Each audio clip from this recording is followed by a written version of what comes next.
ఇప్పటిదాకా మనం చదివిన చరిత్రలన్నీ మెసొపొటేమియా ప్రాంతంలో జరిగాయి.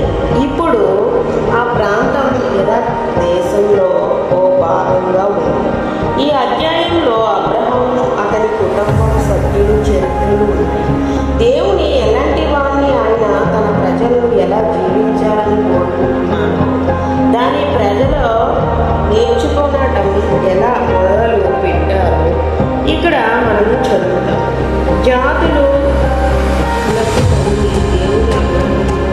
ఎన్నుకోవాలి. మెసొపొటేమియాలోని ప్రజలు ఇతర దేశాల్లో ప్రజలు చాలా మంది దేవుళ్ళను వారు అంటే సూర్యుడు, చంద్రుడు, నక్షత్రాల సృష్టిలో కనబడే వాటిని దేవుళ్ళుగా పూజించేవారు. కానీ అబ్రహాము అలా కాదు. సూర్యుడు, చంద్రుడు, నక్షత్రాలు, వృక్షాలు, పక్షులు, పశువులు, జంతువులు వీటన్నిటినీ చేసిన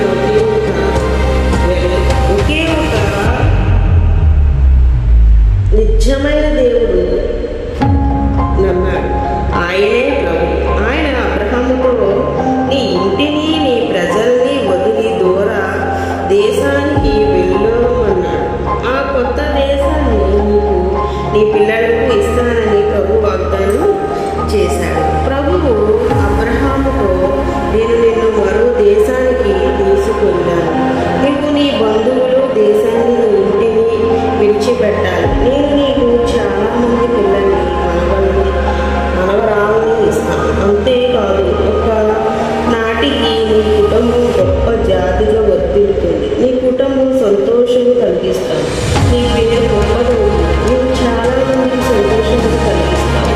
నీవు ఆశీర్వదించే వారికి నేను సంతోషాన్ని కలిగిస్తాను. నిన్ను శ్రమ పెట్టే వారికి నేను శ్రమ కలిగిస్తాను. నీ ద్వారా నేను దేశం అన్నిటిని ఆశీర్వదిస్తాను అని అన్నాడు.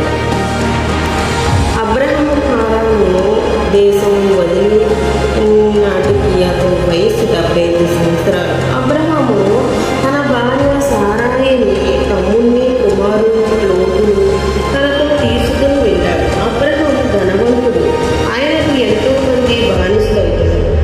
చాలా పశువులు కూడా ఉన్నాయి. అతను తన ఆస్తి అంతా తీసుకుని కనాను దేశానికి వచ్చాడు. ఎన్నో మైళ్ళు ప్రయాణం చేసి అబ్రహాము షేకెము అనే స్థలానికి వచ్చాడు. ప్రజలు వారి దేవుళ్ళను ఆరాధించే ఒక పవిత్రమైన చెట్టు ఇక్కడ ఉంది. దేవుడు అబ్రహాముకు అక్కడ కనబడి ఒకనాటికి ఈ దేశాన్ని నీ ప్రజలకు ఇస్తాను అన్నాడు. అప్పుడు అబ్రహాము దేవునికి ఓ బలిపీఠాన్ని అక్కడ కట్టించి దాని మీద బలులు అర్పించాడు.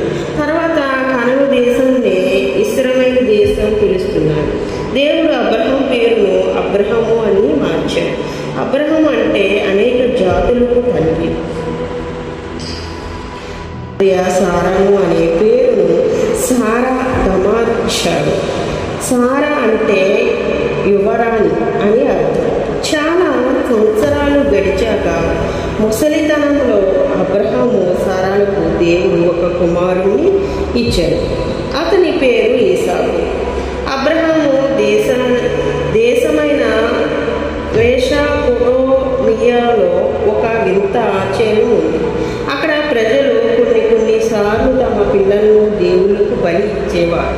దేవుడు బహుమానం దేవునికి కృతజ్ఞతగా ఇస్తున్నారని వారు భావించేవారు. అలా చేస్తే దేవుళ్ళు మెచ్చి ఇంకా చాలామంది పిల్లల్ని ఇస్తారని వారి నమ్మకం. దేవుడు అబ్రహామును పరీక్షించుకున్నాడు.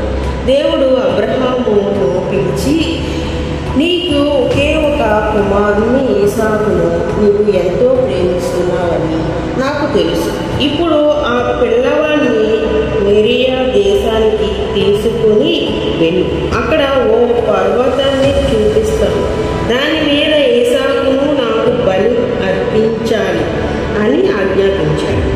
మరుసటి రోజు ఉదయాన్నే అబ్రహాము ఇస్సాకును తీసుకుని వెళ్ళి బలికి కావలసిన కట్టెలు గాడిద మీద వేసుకొని ఇద్దరు పనివారిని కూడా తీసుకుని మొరియా దేశానికి బయలుదేరాడు.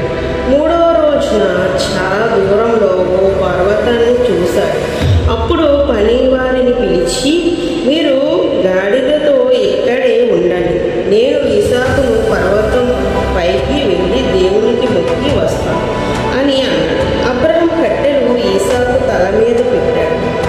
సారాయిను బొగ్గులు నిప్పులు కత్తి పట్టుకొని పర్వతం మీదకి అలా వెళ్తూ ఉన్నప్పుడు దారిలో ఇసాకు, మనకు కట్టెలు నిప్పు ఉన్నాయని కానీ బలి ఇవ్వడానికి గొర్రెపిల్ల ఏది నాన్న అని అడిగాడు. బాబు, దేవుడే మనకు గొర్రె పిల్లను ఇస్తాడు అని చెప్పాడు. చివరకు వారు ఏరియా పర్వతం పైకి ఎక్కి దాని మీద అబ్రహాము ఒక బలిపీఠాన్ని కట్టి దాని మీద కట్టెలు పెంచాడు. తన కుమారుణ్ణి కట్టి ఆ కట్టెల మీద పడుకోబెట్టాడు. ఆ తర్వాత ఇసాకును బలి ఇవ్వడానికి కత్తిని అనుకున్నాడు. ఇంతలో ఆకాశం నుంచి దేవుని దూత అబ్రహాంని పిలిచి ఇలా అన్నాడు, అబ్రహాం, ఆ బాలుని చంపవద్దు. నీకున్న ఒకే ఒక కుమారుణ్ణి దేవునికి బలి ఇవ్వడానికి కూడా నీవు వెనుకాడలేదు. నీవు దేవుని గౌరవిస్తూ ఆయన చెప్పినట్లు వినేవాడవని నాకు ఇప్పుడే తెలిసింది. తర్వాత అబ్రహాం ఆ చుట్టూ పక్కల చూశాడు. పొదల్లో కొమ్ములు ఉట్టుకుని ఉన్న ఒక గొర్రె కనిపించింది.